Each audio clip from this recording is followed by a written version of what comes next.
It's autumn on BBC1, and it's that time of the year again in which we unveil a gripping new 4-part formulaic melodrama in which an angry northern man, probably played by John Sim or Christopher Eccleston, has just discovered his wife is having an affair, or is a bigamist, or has been murdered by drug dealers, or the government, or a local Masonic paedophile grooming gang.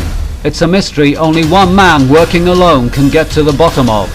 But to compound matters further, the police think he's responsible for whichever crime has been committed.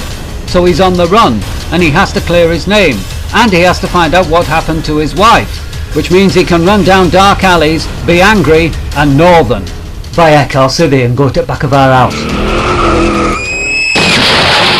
It'll all be sorted out by the 4th episode, trust me, because I'm northern, which means I'm salt of the earth. I'm not a soft southern bastard. I've got Ina bloody Sharple shouting at me in my head, telling me to stop being a big girl's blouse. And there's drama for the whole family in the return of Dr. Me Too. TV's top trans Time Lord is back, following a regeneration forced upon her by the BBC Diversity Committee. She used to be a grumpy Scotsman, but that's now racist, so she's a woman instead. And she's northern. And her new companions in the TARDIS include a young pretty Asian girl and a young handsome black man. And for all the miserable old gits that used to watch the show in the 70s, we've even brought on board an old fart, a Cockney comedian. He's there for light relief because he's a white heterosexual man, which means we're allowed to laugh at him. When it comes to SJWs in space, it's got to be Dr. Me Too, probably featuring the gay Daleks. Exterminate white wee-wee. White wee-wee in the dark.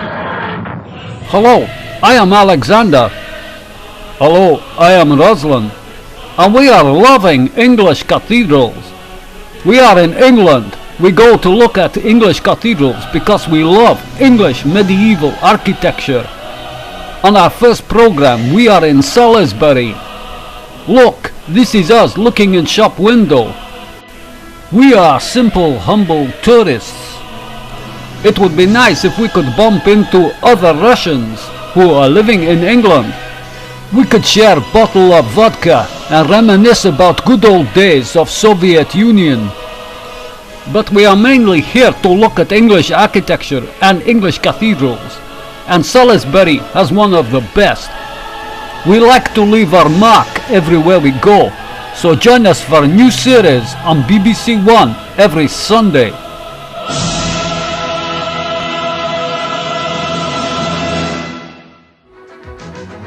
And in a novel new concept, we take a bunch of desperate has-beens from the 80s and send them on a life-changing journey.